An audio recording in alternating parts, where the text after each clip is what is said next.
Pakistan's economy is in dire straits.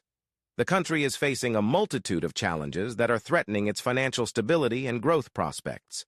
From high inflation rates to a growing debt burden, Pakistan's economic woes are mounting with each passing day. One of the biggest issues facing Pakistan's economy is its high inflation rate.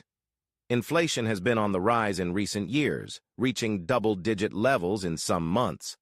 This has eroded the purchasing power of the average Pakistani citizen, making it difficult for them to afford basic necessities such as food and fuel. Another major challenge facing Pakistan's economy is its growing debt burden. The country's external debt has been steadily increasing over the past few years, reaching unsustainable levels.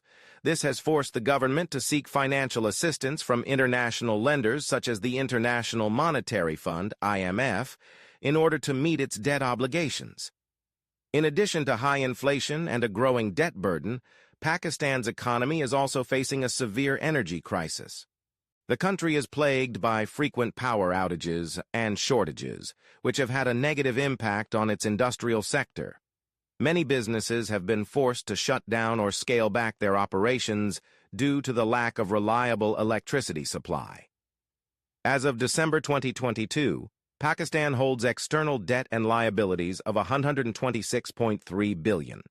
Nearly 77% of this debt, amounting to $97.5 billion, is directly owed by the government of Pakistan to various creditors. An additional $7.9 billion is owed by government-controlled public sector enterprises to multilateral creditors. Pakistan's large external debt comes with considerable repayment pressure. From April 2023 to June 2026, Pakistan needs to repay $77.5 billion in external debt. For a $350 billion economy, this is a hefty burden. The major repayments in the next 3 years are to Chinese financial institutions, private creditors, and Saudi Arabia. Furthermore, Pakistan's economy is heavily reliant on remittances from overseas Pakistanis. These remittances have been a key source of foreign exchange for the country, helping to support its balance of payments. However, with the global economy in turmoil due to the COVID-19 pandemic, remittances have been declining, putting further strain on Pakistan's economy. The COVID-19 pandemic has also had a devastating impact on Pakistan's economy. The country has been forced to implement strict lockdown measures in order to curb the spread of the virus, which have had a negative impact on economic activity.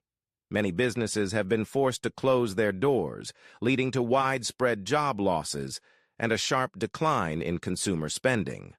Despite these challenges, there are some glimmers of hope for Pakistan's economy. The government has implemented a number of economic reforms in recent years, aimed at improving the country's business environment and attracting foreign investment. These reforms have started to bear fruit, with Pakistan's ranking in the World Bank's Ease of Doing Business Index improving significantly. What does this mean for Pakistan's stability? There is a real danger that nuclear-armed Pakistan, with a population of nearly 230 million people, may be unable to meet its external debt obligations, which will trigger a sovereign default. To avert this scenario, Pakistan needs IMF's continued support, as well as help from Chinese and Middle Eastern partners. Pakistani leadership has been asking the United States to intercede with the IMF, but that effort hasn't borne fruit in the way they hoped for. Pakistani leadership is also making frantic efforts for bailouts from foreign partners, but it is unclear if they will make the difficult reform choices necessary to win the trust of the IMF. If Pakistan ultimately defaults, there will be a cascade of disruptive effects. Crucially, Pakistan's imports could be disrupted, which could lead to a shortage of some essential goods and commodities. In Sri Lanka, the disruption of oil imports stoked public discontent, protests, and a change in government. Pakistan, which is already seeing intense political conflict between Sharif's government and opposition leader Khan, may also see the economic crisis creating more political turmoil. And given Pakistan's demographic profile and surging terrorism threats, the resulting crisis could go in unexpected directions. In conclusion, Pakistan's economy is facing a number of challenges that are threatening its financial stability and growth prospects.